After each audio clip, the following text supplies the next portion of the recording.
Donc là, on passe au chapitre donc vraiment de la géobiologie même. Tu vois, déjà avec l'eau, il y avait un lien dans le fait que l'intention ou les mots peuvent neutraliser certaines énergies. Le menhir aussi apportait le fait que on peut transmuter une énergie négative.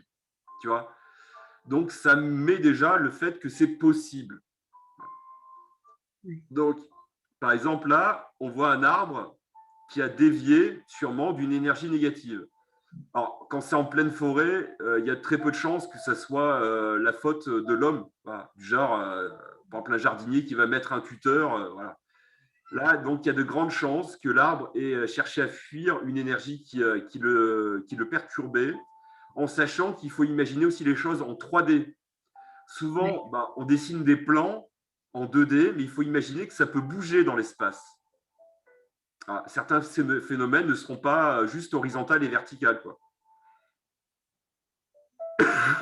Donc, l'homme est énergie, ça tu le sais. Oui.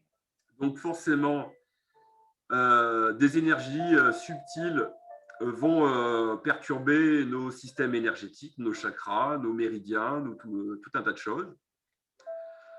Après, là, on a affaire à un livre de Yves Rocard, qui était de la famille de Michel Rocard, l'homme politique. Et D'accord. Yves Rocard, il est peu connu, mais c'est un des pères de la physique nucléaire en France.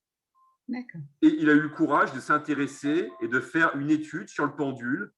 Et pour lui, c'est intéressant, il y a des choses qui sont reproductibles. Voilà. Donc, quand certains scientifiques te diront, mais de toute façon, tout ça, c'est le professeur Tournesol et Tintin et compagnie, c'est des gens, généralement, c'est des gens qui ne sont même pas, qui n'ont même pas étudié le sujet.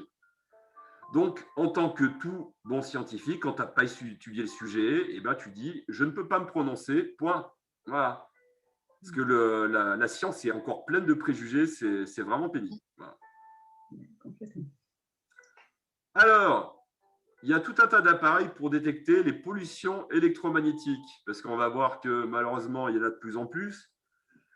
Et il y a notamment, il y a à peu près 1 million de personnes en France qui deviennent hypersensibles. C'est-à-dire que le Wi-Fi, des ampoules fluocompax, ça peut les perturber en un quart d'heure, une demi-heure. Ils vont commencer à avoir mal au crâne et ça commence à devenir très embêtant.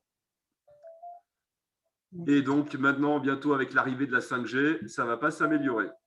Ouais, complètement. Alors, les principales sources de pollution en géobiologie les plus classiques, donc les champs électromagnétiques, voilà, qui sont dans toute la maison avec le réseau électrique, plus les téléphones et tous les objets connectés, ça sera de pire en pire. La mémoire des murs. Donc, on a vu que l'eau a de la mémoire, et ben les minéraux, les pierres, même le métal a plus ou moins de mémoire. Donc, les pierres, une bonne vieille maison en pierre de Volvic aura plus de mémoire qu'une maison en parpaing. OK. Ok. Donc, les réseaux géobiologiques, ce sont des espèces de lignes qui quadrillent la Terre, qui sont liées normalement aux métaux qu'il y a dans notre Terre. Donc, il y a des réseaux qui sont liés au nickel, à l'or, l'argent, le cuivre, et ainsi de suite. Et le problème, ce sont surtout sur les croisements, donc les points de croisement, qui vont être parfois pathogènes. Après, on a la faille géologique, donc une fissure qui généralement fait fissurer le mur, voilà, qui n'est pas forcément visible à la surface, et on a des failles sèches et des failles humides. Ça, on est déjà dans des phénomènes qui peuvent être très perturbants.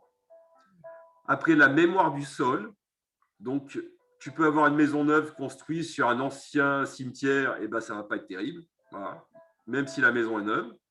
Oui, voilà. Et bien sûr, l'eau souterraine. Voilà, passage d'eau souterrain, nappe phréatique, ancien marais, c'est pas très bon. Après, un autre dessin, par exemple là, c'est le réseau Hartmann qui est dû au nickel, qui résonne avec le nickel.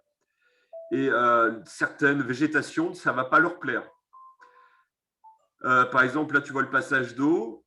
Cet arbre qui ne va pas aimer l'eau va développer des fois ce qu'on appelle une boule, ce qu'on appelle un cancer de l'arbre.